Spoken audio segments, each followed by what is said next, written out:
listening to Wake Up with Christopher DeSimone on the Live the Dream Media Network, Southern Arizona's premier live talk and online radio.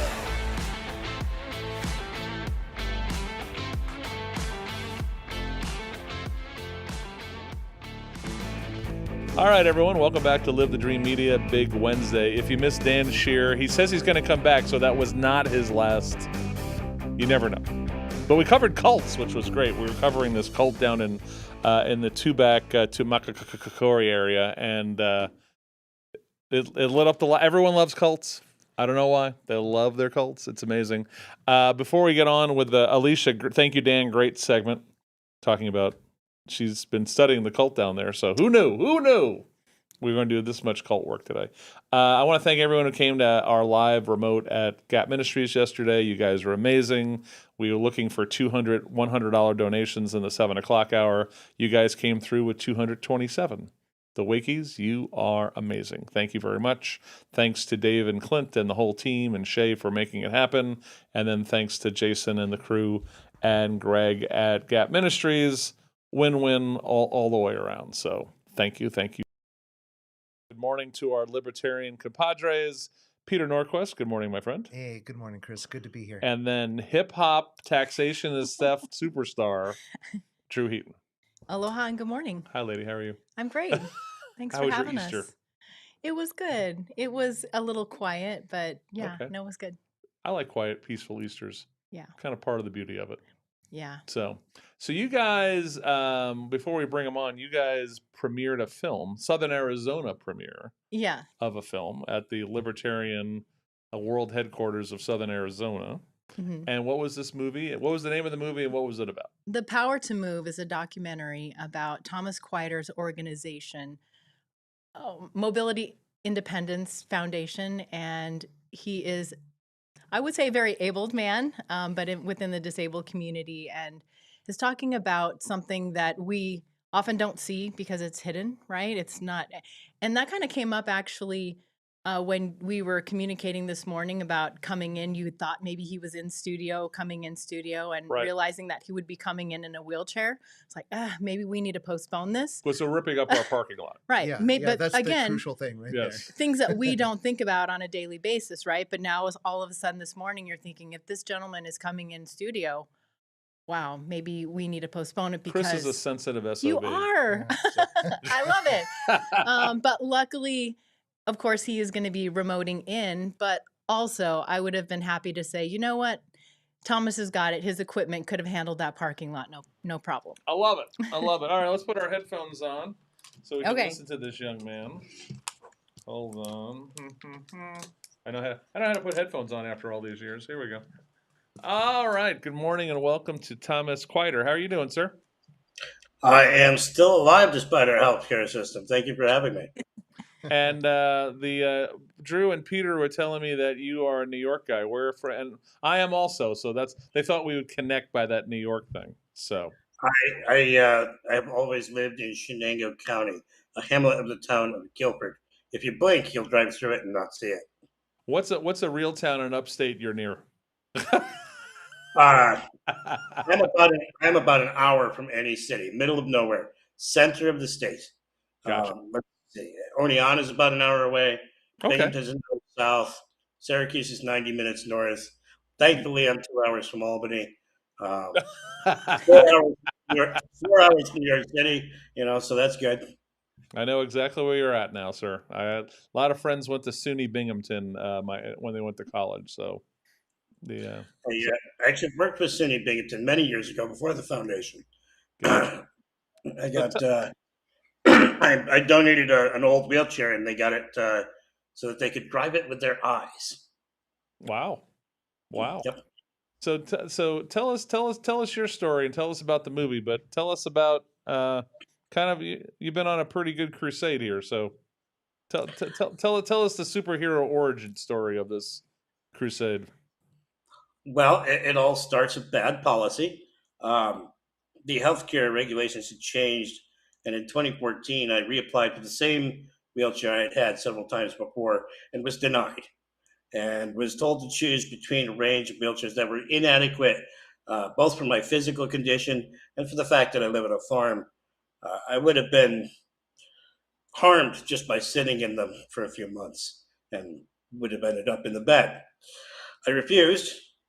I split my meager disability income between automating things in the home and buying used parts to keep the wheelchair going. And it's kind of like you ever have a junker car? You know, your first car is usually something old you buy, and it gets to the point where repairing it is not cost effective.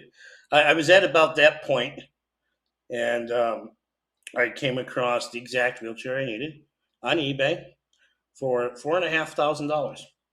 Sounds like a good buy, considering the original price of one of those is somewhere around 50 to 75, depending on all the features. And the joke of that is, because of disability welfare, I'm not allowed to have more than $2,000 in the bank. So purchasing that was completely out of my range. And two libertarians actually convinced me to crowdfund. It's something I'd been doing for others since, well, I think the age of 15. Look at those libertarians doing things instead of just arguing on Facebook. I love this. This is good. They crowdfunded. So mind you, I had never received a new powered chair in less than 2 years through the systems. And I've always been overinsured. They raised the money, shipped it from Texas, and we modified it in less than 2 months. And that chair was barely used. And I knew that gave me 8 years of my life because that chair will last. Yep. In fact, I'm still using it because we can maintain it.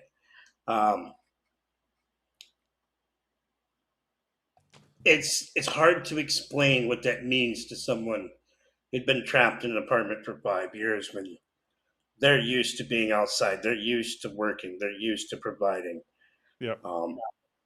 Hey, Thomas, real quick. The state of New York, usually run by leftist Democrats who would be considered, they are probably the most compassionate elected officials on the face of the planet. Well, I know you're shaking your head. This is right. So why was the state of New York taking such a hard stand on you getting the proper wheelchair for your situation? What did they tell you on why they were hardballing you here? Well, they just told me that it was no longer fitting the code. And you can thank the ACA, the Affordable Care Act. You know, they guaranteed coverage despite your pre-existing condition, but they never told us what they guaranteed you for. You know, and apparently I was guaranteed a slow and horrible death, which I refused. So, you know, the Libertarian Party saved my life, in my opinion, at that point. And then I was asked to form a county committee in a county that they had failed to form in 2 years. I got it done in 8 weeks. And 8 weeks later, I multiplied the registration in that county by a factor of 9. I ended up on a committee of county chairs in a district to find someone to run for state senate against a rhino. It is New York, right? We don't really have Republicans. We have people who like to take Democrat money. Some of them are good, but they fail because they're a minority. And he had been voting for vaccine mandates since long before COVID. So that was fun. Very, very corrupt gentleman, by the way. And he really liked riding around in Cuomo's limo. So I'm a very anti-Cuomo person. Well, I'm not a fan either, Thomas. So yeah. Did you sue the state of New York? Nope. I did end up suing the federal government recently, but we can talk about that later. Gotcha. So what happened was I was on this committee to find someone to run against him, and we failed to find anybody run against him. Of course, the Democrats didn't put anybody up against him because they like him. And everybody turned to me and said, you should run. Be a paper candidate. Message on the internet. You know, expand the party. You seem to be good at it. And, you know, I said, okay. And then it turned out that I was in one of the most applicable races for the party that cycle, 2020, by the way, the year in which I defied all of the mandates. And all of the best staff from the party flocked to me. And all of a sudden I have a real race. So when people were afraid to leave state and come back, I went to Florida for the national convention and back. And I traveled between 5 and 7 days a week, the entire large district of 4 rural counties, Broome County, Chenango County, Delaware County, Tioga County. I had all of the small towns, boots on the ground, right, in a wheelchair, by the way. And he was, handing out carpenters' masks and voting for the vaccine and all of this arbitrary garbage. And, I didn't win, but I broke the party record for state senate. And I always talk What do about. you mean by earning the most votes for a libertarian state senate? Yes. Yes. Okay. It's 13.7% or something like that. You can look it up. It's public record. And, obviously for many reasons, my message was healthcare. I had to defy the federal government when I was 15 years old, 1998, to receive a life-saving drug. It was life-saving for me with my condition. And I've never appreciated the FDA. The Food and Drug Administration determines what is and is not a wheelchair, and I have a mind to go feed them one. And the wheelchairs in this country, other studies are showing they break down the rate of 50% of them in a 6-month period. We don't do good by our veterans. And the repair times, the average repair time for a breakdown in a wheelchair is 5 months. And I have been advocating for, this year I think makes it 28 or 29 years. And the number of people that I have watched gain disability. I was born with mine, but we're talking about people who gain disability. They might have built a business or had a career. They lose that. If they have a spouse and children, they lose them. Of course, you're going to lose your house because of the mortgage. And the last things they lose are their minds and their lives. And, it was just a few years ago, I was advocating for an Army veteran who lost his legs to sepsis. His insurance company, because sepsis is life-threatening, required to cut off his legs to the tune of $1 million. But because the regulations allow them to put him through a 2-year appeals process for a wheelchair, they turned right around after cutting off his legs and told him he didn't need a wheelchair. Wow. And he was diabetic. I don't think I have to say what happens to a legless diabetic who's bedridden for 2 years. Who's the villains in this discussion? Is it the insurance companies? Is that number one? Is it the hospital systems, the doctors? Because usually in a lot of bad healthcare situations, there's lots of partners in this. It's just not one. But give me the villain ranking in this in your war for better wheelchairs for folks. Top tier is going to be Congress and private equity companies. The ACA handed a lot of this industry to private equity companies, which, as you know, don't have to disclose what they're doing or why. And when we talk about healthcare, they're looking at the dollars, not the user satisfaction. I like to say if you want to spend $10 for a dollar's worth of goods and services, use a government program, and private equity companies lobby. So where are the private equity companies showing up in this equation? They own the hospitals, the equipment companies. Tell me. Yes, the hospitals, the equipment companies, the insurance companies, they own it all. For the most part. Most insurance companies want to do better, but their business, they have to stay in business and they have to follow the regulation. Business regulation is overhead. If you're not staying in business, you're not going to be in business.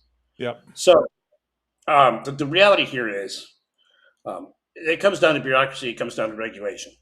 If you look at the statistics, wheelchairs do actually make the top 30 most dangerous consumer goods list. I'm a gun culture person. We grew up hunting. Without that, we wouldn't have eaten. And I like to say wheelchairs make that list. Guns do not.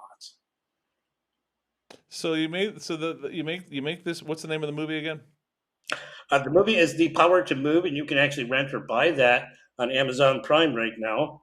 Am I allowed to screen share? Yes. Well, I don't know. That's a great question. Tony, is he allowed to screen share? Well, I'm going to try. Let's do it. Worst comes to worst, it yells at you and tells us we learned nothing. Do you see that? We do see that. All right. So that's The Power to Move. Gotcha. Yep. We're okay. And so, if you want the movie to, you're creating awareness, right? Yeah. What are you trying? What action are you kind of? I guess my last thing here is what is the action you want to inspire with the movie and your crusade here? So the movie is to highlight what we do. We create open hardware. Are you familiar with that term? Tell me more. All right. So open hardware is a lot like open software.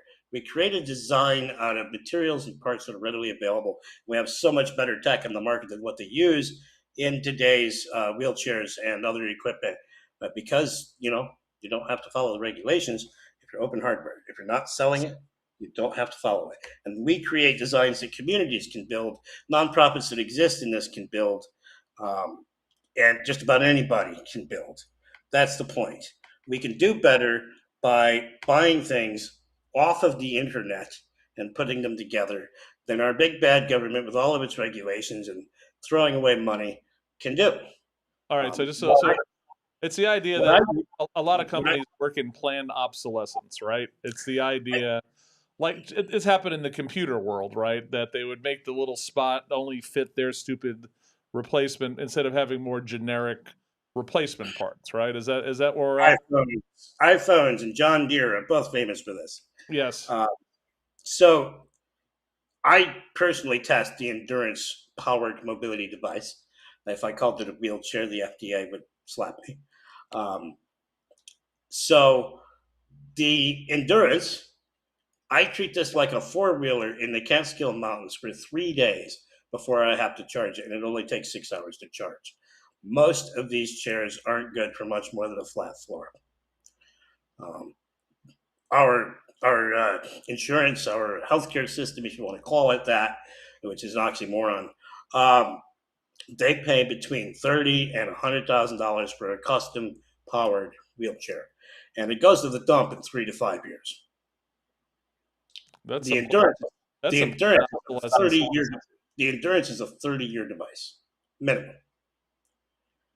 So let me ask you a question. If some go-getter wanted to make a powered wheelchair that was, flexible, easy to modify, and use more generic parts, what kind of hoops would I have to jump through from hell to make that happen? You'd have to find a fabricator, someone who can turn a wrench, and someone that knows electronics, and download our design and go forth and do. So the government's not has a whole bunch of regulations that can kibosh such a thing? Not yet. Oh, thank you. Good In answer, fact, Tom. we're looking to move the organization to Arizona because I recently met with Nick Cupper, who passed the right to modify for your quote unquote wheelchairs. We just And had that means about that, we're that familiar. means that means you have the right to modify the chair for your own specific needs. Often, you go through all of the process to get it set up so it's perfectly fit, and it comes and it doesn't fit, and that can cause more health problems, let alone dissatisfaction and discomfort. So now you have the right to modify your equipment in Arizona. That means your legislature is already kind of protecting what we do, and why But not come here for that? for the listeners, Nick's the guy who wanted to do the Autobahn test on Interstate 8 between Casa Grande and basically Dateland. So as you're driving, if you want to go 100, God bless you. So, And I do thank- in a wheelchair. amen. I love it. Well, Thomas, tell us the next time you're out in Arizona. Would love to hang out and meet with you and keep up the good work. The Power to Move is the movie, and you can get me. You can get this on Amazon Prime. Yep, it should come out on other streaming services. Royalties go to the foundation to help us do our work, by the way. So watching it is fundraising. And you can donate directly to THEMIF as in Frank.org. The Myth, we're miffed. Um, there is something else about all of this. Lacking appropriate equipment keeps us from jobs. It keeps us from getting off of welfare. I've been an advocate for some 28 or 9 years now, and I have seen a shift in the disability community. That community has gone from begging for bigger welfare checks to begging for a way off of welfare. And that the one thing that Republicans say often that really grinds my gears is a hand up, not a handout. And I have yet to see a hand up. And I'm here to give that hand up. Well, there's a Let's, lot of thrown around by those organizations that you're talking about to keep people from giving too many hand ups. Yep, we need a hand up. We need off of welfare. It's not sustainable. It's not going to last, and it actually removes our constitutionally protected rights. Thomas, thanks for Drew and Peter. Thanks for bringing them our way. Absolutely. And good luck with everything. And like I said, let us know when you're in Arizona, and we'll go break bread one day. I'll be back in September. Awesome. Yay. What a wimp. You're going to wait till the weather cools off. sick of you, Quieter. Sick of you already. So I'll be back again in January too. Thank you. Yeah, of course you are. So, all right, my man. Good talking to you. Thanks, Thomas. You take care. Thank you for having me. Great to meet Alright. you, Thomas. All right, we're going to go to break, visit some great sponsors, and you're on Live the Dream Media with Chris, Drew, and Peter. It's the Libertarian Happiness Hugging and Enlightenment Hour. And this is where it gets crazy. We're just going to be free-falling and free-balling in libertarian issues coming up. Bruce is coming up next with Eb Wilkinson, and they have our friend Robert Wells, former retired naval captain, who's going to be giving you the latest updates on what's going on with Iran. I don't know if they're going to be talking about Trump and the Easter Bunny on the balcony, but they should. You're on the Live the Dream Media Network.